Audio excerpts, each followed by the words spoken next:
The first time I ever heard my song on the radio, it was 2001, and No Such Thing had just been sort of percolating on the charts a little bit. And I was driving down, like, Fairfax in Los Angeles with a friend, and it came on. On the radio. And I'd known that it was sort of, like, going to be added to the radio, but it still is not the same until you hear it on the radio for the first time. And I remember thinking to myself, I really want to freak out right now. But if I really expect this for a life, then I shouldn't freak out. So I was this real, what would go on to be sort of like only the very beginning of my overanalyzing things and being completely neurotic. I went, well, I'm excited, but I can't act excited because if this is what I'm supposed to do with my life, then I'm not excited. And then yeah, of course I'm on the radio.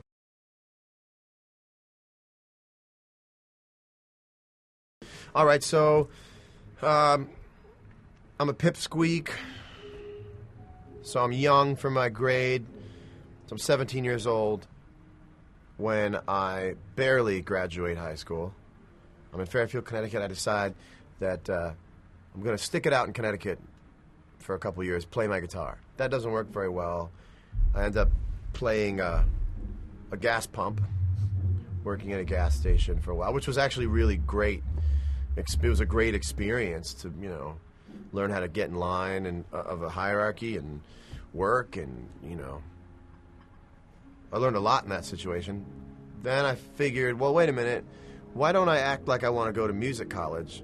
Because then at least I'd have a guitar in my hands, and I wouldn't have to wake up at 5 o'clock in the morning and pump gas in the cold.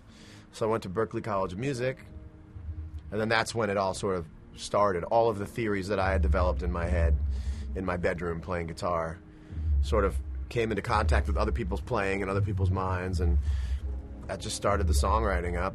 Moved to Atlanta right after a year of that, and I got to say, within 4 or 5 months of being in Atlanta, started to plant a seed that was growing already of playing tunes and getting people to come to shows, and I really feel like I'm still at that stage. The moment I started playing guitar on stage for people 10 years ago, it never stopped. I'm still in the extension of that, and I'll always be in the extension of that. That's what's great about musicians. That's why they don't age, because you're still laying out the same thread you started with when you picked up a guitar, and every month has been better than the last month, and that's what life is supposed to be. Oh, I've had months that were better than other months in terms of how I felt as a person, but if you look at the arc of being an artist, I'm in orbit. Every artist is in orbit, it's like, so I really see it like I was a kid, graduated high school, went to music college for a year, moved down to Atlanta, and here I am,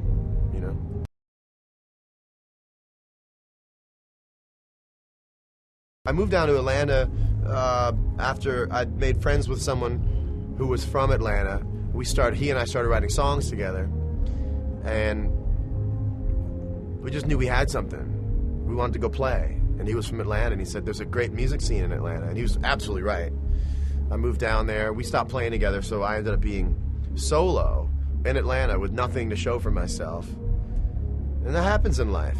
You find yourself in a very interesting part of the maze, and also you look around and you go, well, I did not see this coming, but it ended up being something really lovely, like that was one of the greatest times in my life, not knowing where you are, being unsure, discovering, nothing to lose, Now I have everything to lose. Back then, nothing. Just go for it.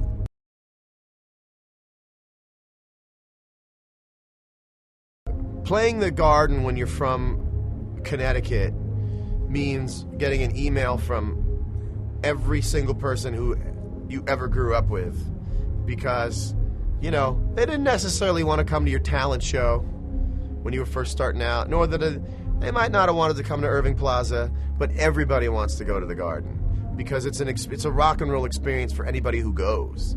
So it's like a co-op in the Garden. If you hold a ticket to a show at Madison Square Garden, that's almost like being on stage. That's sharing the rock and roll experience. So quite frankly, I think about it as fulfilling a lot of guest list requests.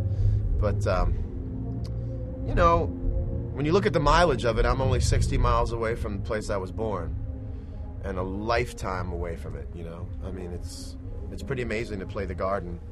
It's, you know, an hour and 15 minutes away from your childhood home, but yet they're completely disparate events, you know.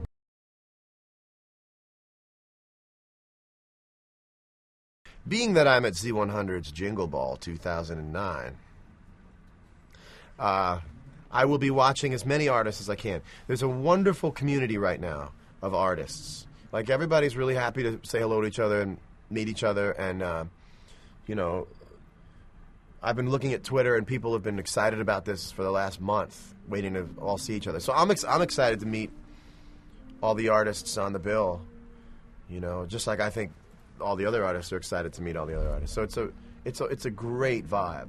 You know, I'm going to be really excited to walk these halls and, you know, be like, are you in Boys Like Girls or are you Owl City?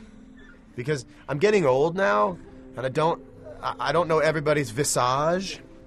So, you know, it's going to be very fun. I'll be like the geezer. Like, and I'm sorry, I know the song. Are you in 303? But I'll get away with it now instead of just being out of the loop and young. I'm out of the loop and a little old. Like, I'm sorry. I listen to NPR. Who are you?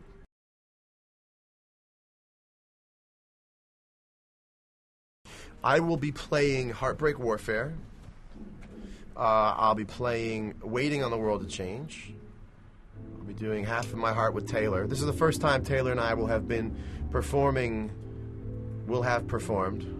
Half of My Heart on stage together. We sound-checked. It was fantastic. We'll be doing Who Says, and then round it out with Say. So it's interesting, you know. It's like I'm not on Z100 all day, but it's really great to still feel like I have a presence on the radio, that music fans who listen to Justin Bieber or listen to Taylor Swift still consider me viable. You know, it's really cool. I don't have top #1 ultra mega smashes, but I do like the little hold that I have, you know, on pop radio. So, you know, Waiting on the World to Change and Say and Heartbreak Warfare, hopefully I think it's going to, you know, hopefully takes off a little bit.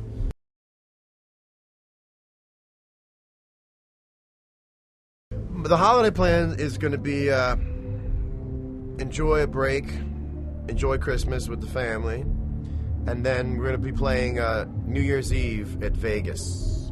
So we're going to be doing the Vegas New Year's Eve with the John Mayer Trio, which is going to be great. He says almost in the third person.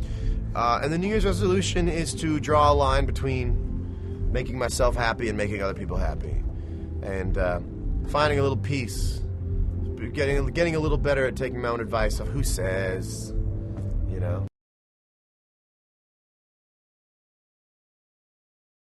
If there were no music, I would be, I don't know, Windexing the glass in peep shows, and I don't know. I'd be working at a Cinnabon. I'd probably be at a Cinnabon.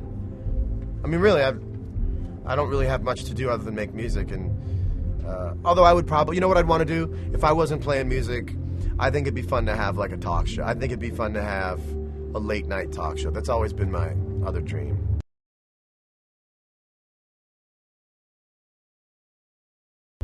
Oh my goodness, how great are you? If more people, that's the one question I'm ready to answer. If only somebody would think to ask it, how great are you? And then I would say, that's a rhetorical question, but really. MSG Network takes you behind the scenes of Z100's Jingle Ball. Go inside the hottest concert event of the season with music's biggest stars. Get up close and personal with Road to MSG. Z100's Jingle Ball premieres Friday night on MSG Network. New York plays here.